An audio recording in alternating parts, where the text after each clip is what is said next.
BMC की कार्रवाई को राजी हुए रहवासी, कहा सिस्टम का साथ देने को तैयार। बीएमसी कल कर सकती है कार्रवाई।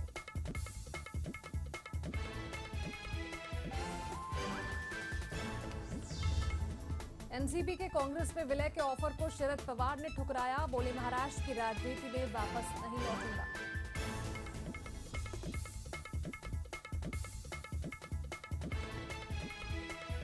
रेल किराए में बढ़ोतरी का विरोध करेगी शिवसेना, उद्धव बोले प्रधानमंत्री से करूंगा बात।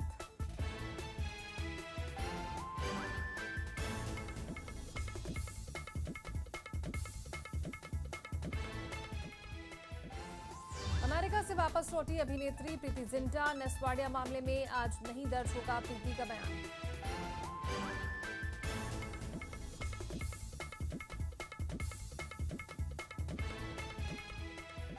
और स्विस बैंक के अधिकारी का बयान, भारतीयों के खातों की सूची तैयार कर रहा है स्विस बैंक।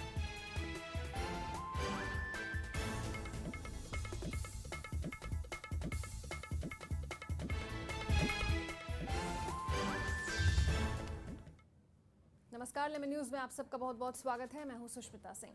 बीएमसी की टीम एक बार फिर आज मुंबई की कैंपाकोला सोसाइटी पहुंची और वहां पर सीएम पृथ्वीराज चौहान ने कैंपाकोला रहवासियों से आह्वान किया है कि बीएमसी को उनकी कार्रवाई करने दें। आपको बता दें कि बीएमसी की टीम बिजली कनेक्शन काटने कैंपाकोला कंपाउंड पहुंची थी, जिसके लिए रहवासियों के साथ इन्हें 7 बजे तक की मोहलत दी गई थी। और खबर है कि कैंपाकोला रहवासी बीएमसी की कार्रवाई के लिए अब राजी हो गए हैं।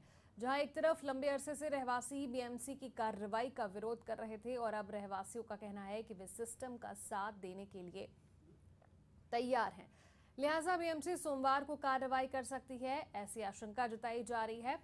चूंकि सूबे के मुखिया पृथ्वीराज चौहान ने अपील की थी कि सरकार विचार करेगी उनकी समस्याओं पर, इस मसले पर, लेकिन वो बीएमसी के अधिकारियों को कार्रवाई करने दें, जिसके बाद कहीं ना कहीं जो सोसाइटी वासी हैं, जो रहवासी हैं, उनमें आशा जगी है कि हो सकता है इस मामले का कुछ हल निकाला जा सके। जिसके बाद उन्होंने भी कहा है कि वो बीएमसी के अधिकारियों को कार्रवाई करने से अब नहीं रोकेंगे, सिस्टम का साथ देने के लिए तैयार हो गए हैं बीएमसी के रहवासी। मुख्यमंत्री ने उन्हें कहा था कि वो विचार करेंगे उनके मसले पर, लेकिन बीएमसी के अधिकारियों का वो लोग सहयोग करें, ये अपील की थी मुख्यमंत्री ने, जिसका असर होता हुआ दिखाई दिया है। और अब रहवासी मान गए हैं। पिछले 2-3 दिनों से अड़े हुए थे अपनी जिद पर और वहां पर गेट्स जो लगे हुए हैं उन्हें खोलने को तैयार नहीं थे, जिसके चलते बीएमसी की टीम को बार बार वापस लौटना पड़ रहा था। तो बीएमसी की कार्रवाई को राजी हो गए हैं रहवासी। अब इस मामले में कल बीएमसी अपनी कार्रवाई करेगी, गैस, बिजली और पानी के कनेक्शंस काटे जाएंगे। मुख्यमंत्री पृथ्वीराज चौहान ने उनसे अपील की थी कि बीएमसी के अधिकारी जो कार्रवाई करना चाहते हैं उसमें वो सहयोग करें, बीएमसी का कार्रवाई करने दें, कनेक्शंस काटने दें और उसके बाद वो विचार करेंगे कि इस मामले का हल किस तरीके से निकाला जा सकता है। हमारे सहयोगी प्रदीप शर्मा जुड़ गए हैं हमारे साथ। प्रदीप, मुख्यमंत्री ने आज जिस तरीके से अपील की थी कि बीएमसी के कार्रवाई जो है उसमें सहयोग करे रहवासी, उसके बाद विचार किया जाएगा कनेक्शंस काटने के बाद कि क्या कुछ हल निकाला जा सकता है, कहीं ना कहीं उसका असर होता हुआ दिखाई दिया। अब जो रहवासी पिछले 3 दिन से लगातार अपनी जिद पर अड़े हुए थे, अब कार्रवाई के लिए तैयार हो गए। जी बिल्कुल, देखिए सुष्मिता, बताना चाहेंगे कि रहवासी पिछले 3 दिनों से जिस तरह से अपनी जिद पर अड़े हुए थे और आज दोपहर को जब महाराष्ट्र के मुख्यमंत्री पृथ्वीराज चौहान ने इस मामले में इंटरफेयर किया, उन्होंने जब रहवासियों से आवेदन कहा कि वो बीएमसी को कार्रवाई करने दे, कनेक्शन काटने दे, उसके बाद इस मामले पर विचार विमर्श किया जाएगा। हालांकि ऐसी भी खबरें आ रही कि शाम को 7 बजे के बाद महाराष्ट्र के मुख्यमंत्री पृथ्वीराज चौहान और कैंपाकोला निवासियों के बीच में बैठक होगी, जिसके बाद जो है कुछ रास्ता हल निकलेगा। लेकिन अभी जो बहरहाल स्थिति जो है वो कैंपाकोला निवासी अब तैयार हो गए हैं बीएमसी को कार्रवाई करने देने के लिए, कनेक्शन काटने के लिए। कल से बीएमसी जो है, कल हो सकता है बीएमसी की तरफ से अभी जो खबरें आ रही कि बीएमसी कल जो है कैंपाकोला कंपाउंड पहुंचेगी और कनेक्शन कट करने की कार्रवाई शुरू करेगी। हालांकि अब कैंपाकोला निवासी जो है वो मान गए हैं कि अब वो सिस्टम में सहयोग देंगे, कार्रवाई करने में जो है बीएमसी का सहयोग देंगे। हालांकि इसके पहले अगर बात की जाए तो जहां बीएमसी तरह तरह के समझाने की कोशिश कर रही थी, समझाने की पूरी कोशिश में लगी थी कैंपा कोला निवासियों की, लेकिन कैंपा कोला निवासी अपने आप में एडिक्ट थे। वो किसी भी हालत में अंदर घुसने नहीं दे रहे थे बीएमसी को। यहाँ पुलिस में मामला भी दर्ज हो गया था, लेकिन आज जब महाराष्ट्र के मुख्यमंत्री पृथ्वीराज चौहान इस मामले में इंटरफेयर किए, उन्होंने जब कैंपा कोला निवासियों से कहा कि आप लोग कार्रवाई करने दें बीएमसी को और कनेक्शन काटने दें, उसके बाद इस मामले पर हम चर्चा करेंगे। उसके उसी को मद्देनजर रखते हुए अब जो है कैंपा कोला निवासी जो है कार्रवाई करने के देने के लिए तैयार हो गए हैं। बिल्कुल माना जा सकता है कि कहीं ना कहीं मुख्यमंत्री के हस्तक्षेप के बाद ये असर हुआ है। लेकिन प्रदीप, इससे पहले जब मुख्यमंत्री ने बात की थी तो रहवासियों ने अविश्वास जताया था और उन्होंने कहा था कि उन्हें विश्वास नहीं है कि गैस और बिजली के कनेक्शंस काटने के बाद तोड़क कार्रवाई नहीं होगी। अविश्वास वाली स्थिति अब विश्वास में तब्दील होती हुई दिख रही है।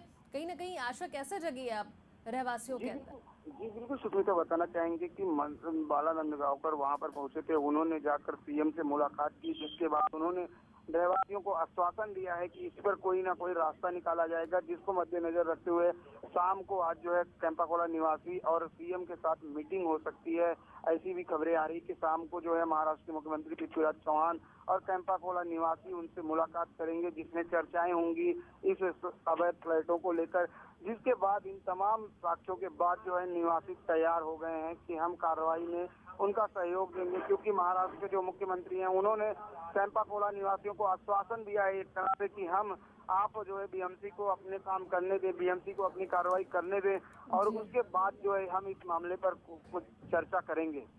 बिल्कुल, तो अब देखने वाली बात होगी कि कल क्या बीएमसी की टीम वहाँ पर कार्रवाई करती है। बहुत शुक्रिया प्रदीप इस पूरी बातचीत के लिए। तो मुख्यमंत्री ने हस्तक्षेप किया था और उसके बाद अब जो कैंपा कोला के रहवासी हैं वो कार्रवाई के लिए तैयार हो गए हैं। कुछ ही देर बाद 7 बजे के करीब एक मीटिंग हो सकती है मुख्यमंत्री और कैंपा कोला के रहवासियों के बीच और देखना होगा कि इसमें क्या कुछ हल निकलकर सामने आता है।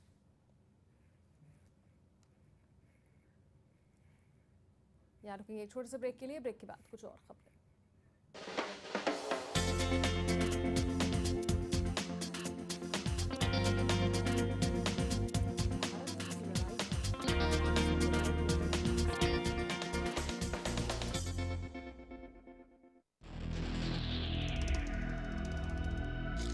कौन है जो करता है लड़कियों की तस्करी?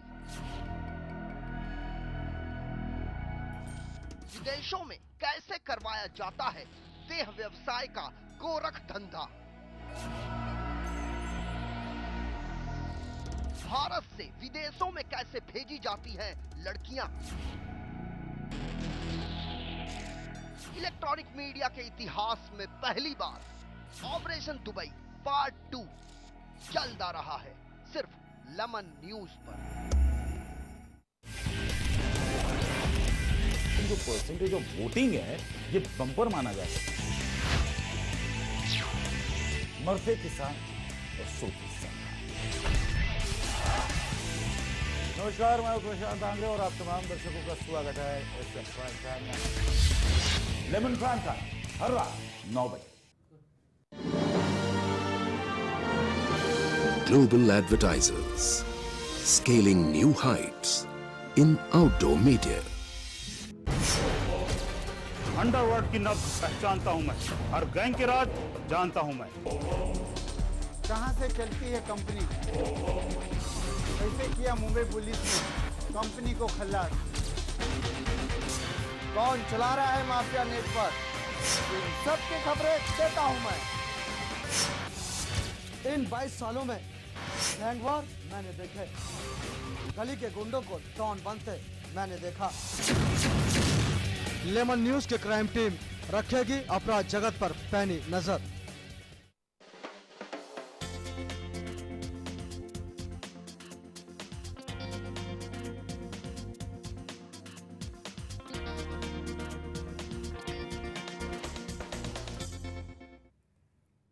के बाद स्वागत है आपका। स्विट्जरलैंड के एक अधिकारी का बयान आया है जिसमें उन्होंने कहा है कि स्विस बैंक भारतीय खातों की सूची तैयार कर रहा है। भारत के संदिग्ध खातों की जानकारी स्विस बैंक उपलब्ध करवाएगा। भारतीय खातों की सूची तैयार कर रहा है स्विस बैंक, जिसमें जानकारी उपलब्ध कराई जाएगी। स्विट्जरलैंड के अधिकारी का बयान आया है जिसमें कहा गया है कि जो भी लोग अपना काला धन छिपाने के लिए स्विस बैंक का रुख करते हैं और संदिग्ध खातों की जानकारी अब स्विस बैंक देगा, स्विट्जरलैंड का ये बैंक देगा।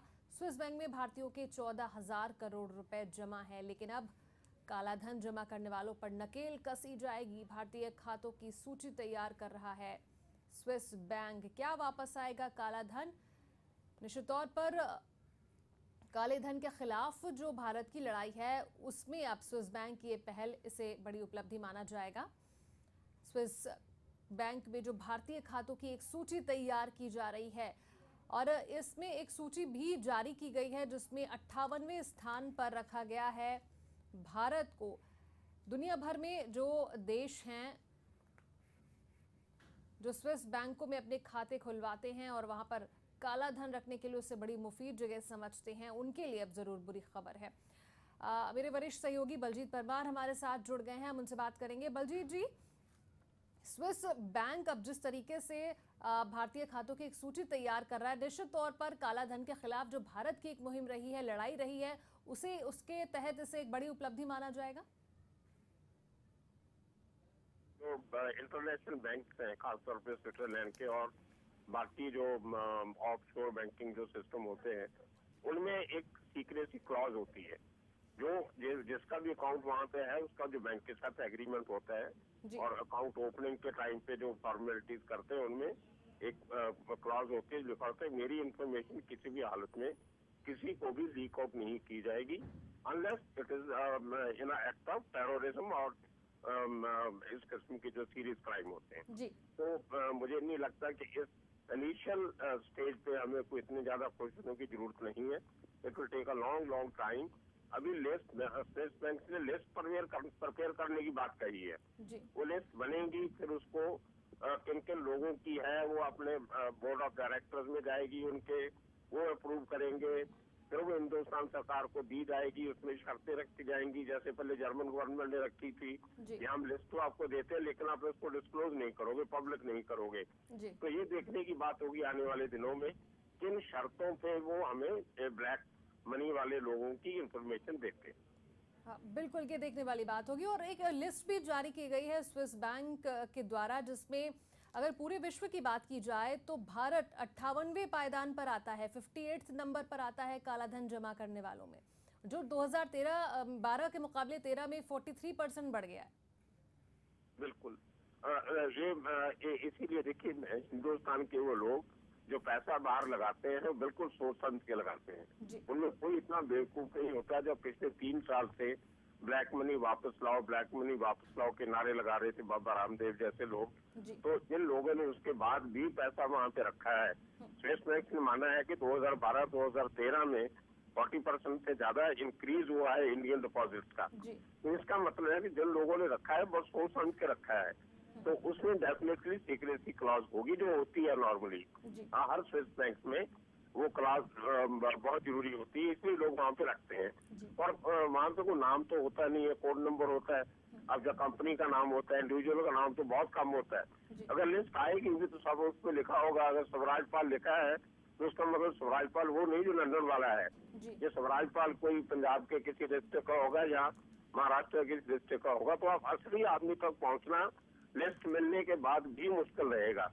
और ये पैसा जो इंक्रीज हुआ है स्विस बैंक ने माना है, इसका मतलब है लोग अभी भी उनको कानून का डर नहीं है और उनको ये श्योरिटी है कि उनका पैसा जो बाहर पड़ा है उसको वहां से लाने की कोशिश कामयाब नहीं होगी। जी। और बलजीत जी, अब नरेंद्र मोदी की जब सरकार आई तो सबसे पहला कदम यही उठाया गया था, क्योंकि कालाधन एक बड़ा मुद्दा रहा है। बीजेपी का भी जिसका बखान करती हुई आई है, SIT का गठन भी किया गया। ऐसे में अब माना जाए जो भारत की केंद्र सरकार है वो पहल कर रही थी कालाधन वापस लाने के लिए, उसमें कहीं ना कुछ तो ऐड ऑन हो जाएगा अब जब स्विस बैंक की तरफ से भी ये कोशिश दिख रही है। तो देखिए ये जो SIT जो बनाई गई थी कालाधन को वापस लाने की, वो सुप्रीम कोर्ट की गाइडलाइंस पर बनी थी।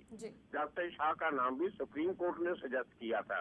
उसमें अगर मनमोहन सरकार होती तो भी उनको बनानी पड़ती थी, मोदी सरकार आई तो उनको बनाना था, क्योंकि एक दिन बाद सुप्रीम कोर्ट का जो उन्होंने टाइम दिया था जितना वो टाइम पीरियड खत्म हो रहा था, इसलिए उनको इमरजेंसी में फैसला लेना था। वो मोदी का फैसला नहीं था, वो सुप्रीम कोर्ट के हुक्म की पालना थी। दूसरी बात SIT के फायदे की, SIT गठन हुए अभी 1 महीने से ज्यादा हो गया है उसको, लेकिन अभी तक उनका ऑफिस कहाँ से ऑपरेट करेंगे, उनका स्टाफ, उनकी गाड़ियां, उनका टर्म एंड कंडीशन अभी तक फिक्स नहीं हुई है। अब यहीं से अंदाजा लगा सकते हो कि सरकार कितनी सीरियस है ब्लैक मनी लाने में और कितनी नहीं है। और वो जो चेयरमैन है जस्टिस शाह, उनका कहना भी था एक इंटरव्यू में कि इसमें 18 महीने से लेकर 60 महीने भी लग सकते हैं ये पूरा करने में। तो ये इतना आसान काम नहीं है। मेरे हिसाब से कम से कम 3 साल लगेंगे सेट की पहली रिपोर्ट, सोसाइटी की पहली रिपोर्ट आने में। बिल्कुल, चलिए बहुत शुक्रिया बलजीत जी हम इस पूरी बातचीत के लिए। तो निश्चित तौर पर एक पहल तो कहा जा सकता है, स्विस बैंक के अधिकारी ने जो बयान जारी किया है उसके मुताबिक अब भारतीय खातों की जांच होगी और उनके नाम पब्लिश किए जाएंगे, एक सूची तैयार की जाएगी जो जो भारतीय अपना काला धन स्विस बैंकों में छिपाने की कोशिश करते हैं। लेकिन ये चुनौती से कम नहीं है, चूंकि स्विस बैंकों में जो खाते बनते हैं वो पूरी प्राइवेसी के साथ बनाए जाते हैं। ऐसे में नाम उजागर होना और उन्हें ढूंढ निकालना ये भी एक बड़ी चुनौती होगी।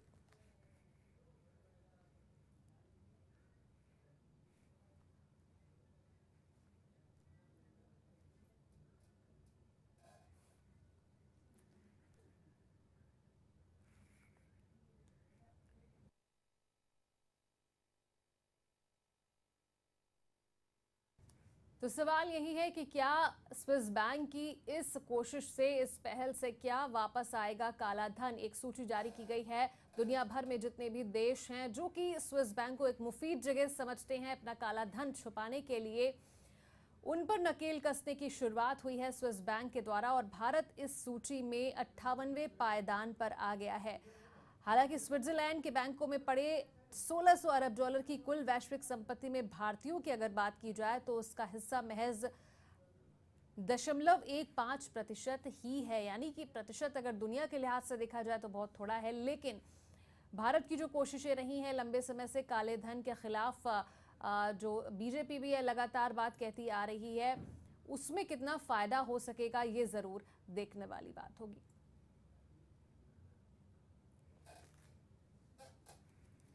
यहाँ वक्त एक और ब्रेक का, ब्रेक के बाद कुछ और खबरें।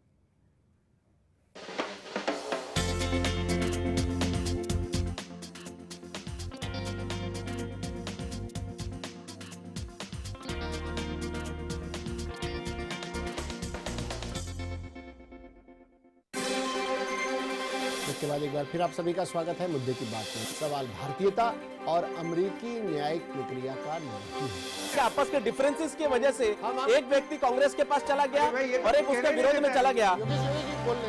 सलमान जी ये तो हमें कुछ बोलने नहीं दे रहे। आकंठ राजनीति में डूबे कुछ नेताओं ने इसमें भी अपनी रोटी सेकने का सामान इकट्ठा कर लिया है।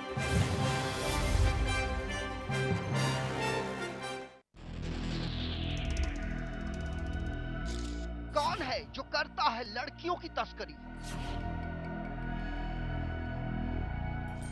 विदेशों में कैसे करवाया जाता है देह व्यवसाय का गोरख धंधा? भारत से विदेशों में कैसे भेजी जाती हैं लड़कियां? इलेक्ट्रॉनिक मीडिया के इतिहास में पहली बार ऑपरेशन दुबई पार्ट 2 चलता रहा है सिर्फ लेमन न्यूज पर। Global advertisers scaling new heights in outdoor media.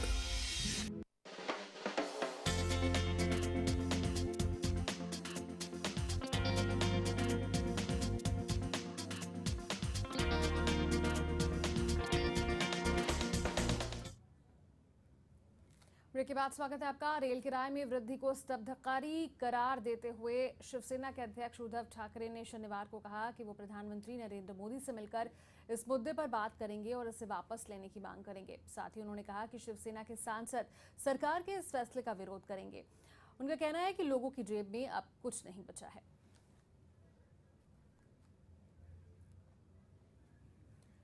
Rail मंत्री द्वारा रेल के किराए में की गई बढ़ोतरी को लेकर जहां देश भर में नाराजगी है, विपक्षियों ने भी लगातार इस मामले पर सरकार पर हमले करने शुरू कर दिए हैं। वहीं भाजपा के नेता बचाव में उतर आए हैं। भाजपा सांसद किरीट सोमैया का कहना है कि रेलवे किराए में बढ़ोतरी का फैसला यूपीए सरकार के दौरान लिया गया था। लगता है कि आप शब्द भेद कर रहे हैं। कोई भाजपा नेता ने समर्थन नहीं किया है। महंगाई का आक्रोश हम सबको मंजूर है। यह जो किराया वृद्धि ये कांग्रेस ने की थी, लेकिन कांग्रेस ने किस प्रकार से गेम खेला। 5 फरवरी 2014 को जब अंतरिम बजट पेश करने के लिए जब रेल मंत्रालय ने और 11 फरवरी को प्रधानमंत्री मनमोहन सिंह ने लेखा जोखा सामने रखा तो खर्चा, पगार देना, नई सेवाएं शुरू करना वो घोषित कर दिया। किराया वृद्धि उसके सामने ही दिखाई, लेकिन उसको छिपाया और फिर कहा 1 मई से करेंगे, बाद में कहा 16 मई से करेंगे। भारतीय जनता पार्टी ऐसा छोटापन नहीं दिखाती है। उन्होंने जो किया है ठीक है, हम उसका एग्जीक्यूशन करेंगे, हमारा तो कर्तव्य। वहीं बीजेपी नेता प्रकाश जावड़ेकर ने प्रेस कॉन्फ्रेंस कर बढ़े हुए रेल किराए पर अपनी राय रखी। क्योंकि लोगों को अब महाराष्ट्र में एक साफ सुथरी सरकार चाहिए। दूसरी बात है कि जहां तक रेलवे के किरायों की वृद्धि की बात,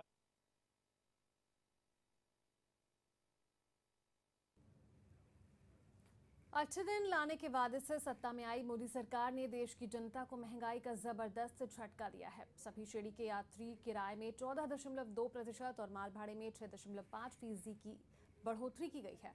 किराए भाड़े में ये बढ़ोतरी 25 जून से लागू होगी। मोदी सरकार को इस घोषणा के बाद देश भर में विरोध का सामना भी करना पड़ रहा है।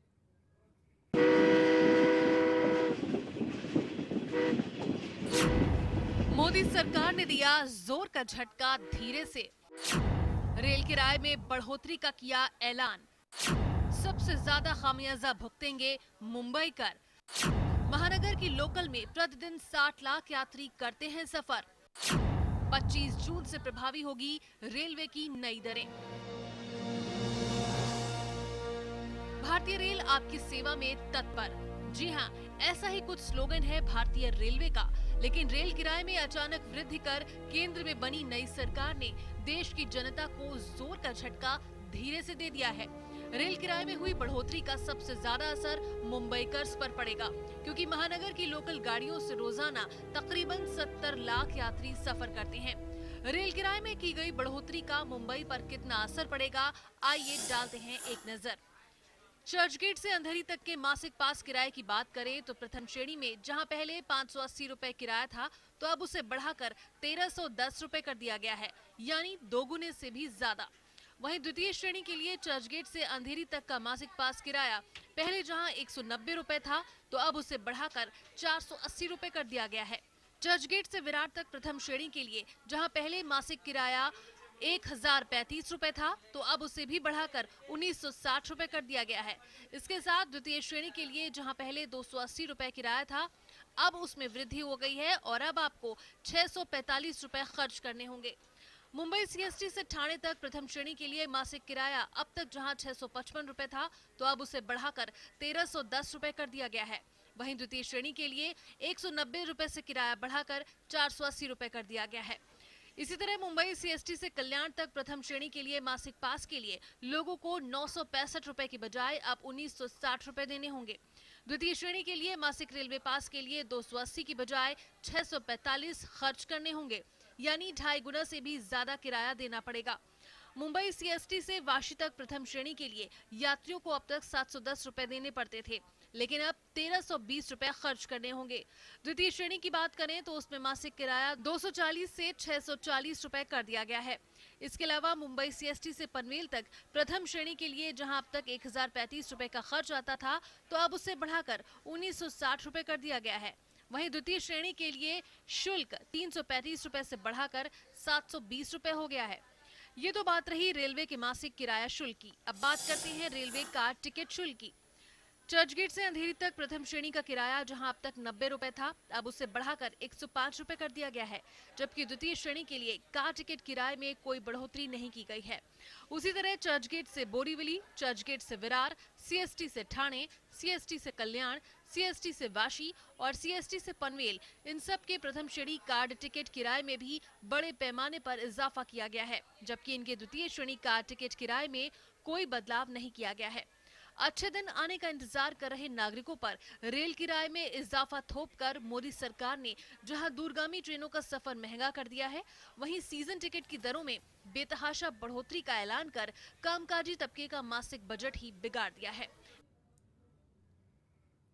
आगे बढ़ेंगे। महाराष्ट्र की सियासत में नया उलटफेर तब होता दिखाई दिया जब खबर आई कि कांग्रेस ने एनसीपी प्रमुख शरद पवार को एनसीपी का कांग्रेस में विलय करने का ऑफर दिया है। कांग्रेस ने कहा कि अगर एनसीपी का विलय कांग्रेस में हो जाता है तो जल्द ही महाराष्ट्र में होने वाले चुनावों में पवार पार्टी का नेतृत्व कर सकते हैं। हालांकि शरद पवार ने कांग्रेस के इस ऑफर को ठुकरा दिया है। उनका साफ मानना है कि वो महाराष्ट्र की राजनीति में वापस नहीं लौटेंगे।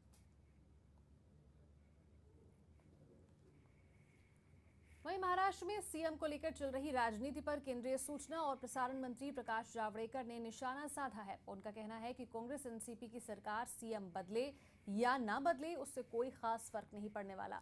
महाराष्ट्र की जनता ने इस सरकार को बदलने का फैसला कर लिया है। जावड़ेकर आज महाराष्ट्र में कोल्हापुर के दौरे पर थे। महाराष्ट्र की राजनीति की स्थिति है, महाराष्ट्र में मुख्यमंत्री बदलना या न बदलना, ये प्रश्न की चर्चा हो रही है कांग्रेस में। लेकिन हम मानते हैं कि अब वो बदले या न बदले, जनता ने तय किया है कि उनकी सत्ता को बेदखल करना सत्ता से और बदलना। और आने वाले अक्टूबर में महाराष्ट्र की जनता, जैसे लोकसभा में उन्होंने पूरा निर्णय दिया एनडीए के पक्ष में, ये आने वाले अक्टूबर में कांग्रेस मुख्यमंत्री बदले या न बदले, ये उनका अंदरूनी मामला है। अपने पूर्व बॉयफ्रेंड नेस वाडिया पर छेड़छाड़ का आरोप लगाने वाली फिल्म अभिनेत्री प्रीति जिंटा आज अमेरिका से मुंबई लौट आई हैं। साथ ही आज मुंबई पुलिस नेस वाडिया छेड़छाड़ मामले में उनका बयान दर्ज करने वाली थी, लेकिन अब ये बयान कल दर्ज हो सकते हैं। सुबह करीब 11 बजे प्रीति जिंटा अमेरिका से मुंबई एयरपोर्ट पहुंची। जिंटा ने पत्रकारों से कहा कि फिलहाल इस मामले में वो बात नहीं कर सकती।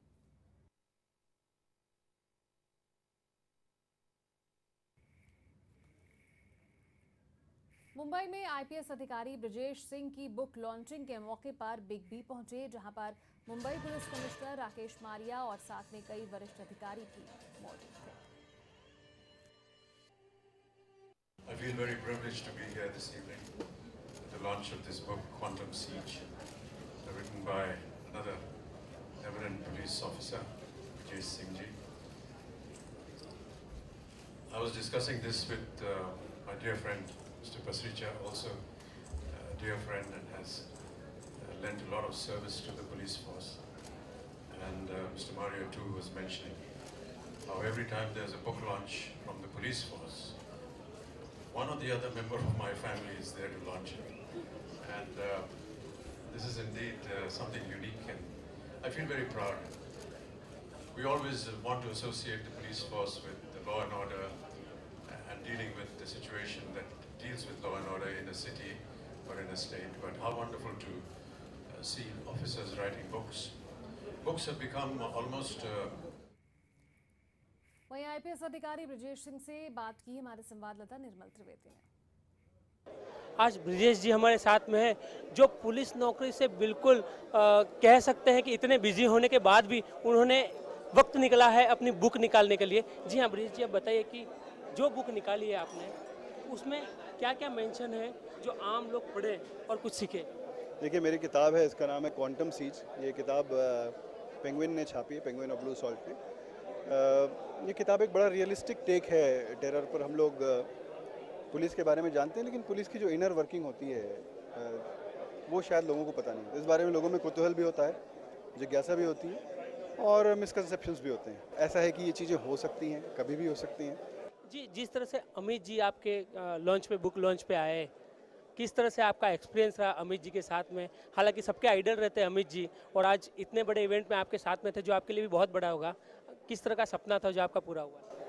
अब देखिए, मुझे लगता है कि ऐसा कोई व्यक्ति नहीं है भारत में जो अमित जी को देखते हुए बड़ा नहीं हुआ है। तो इसी के साथ इस बुलेटिन में इतना ही। दीजिए इजाजत, नमस्कार।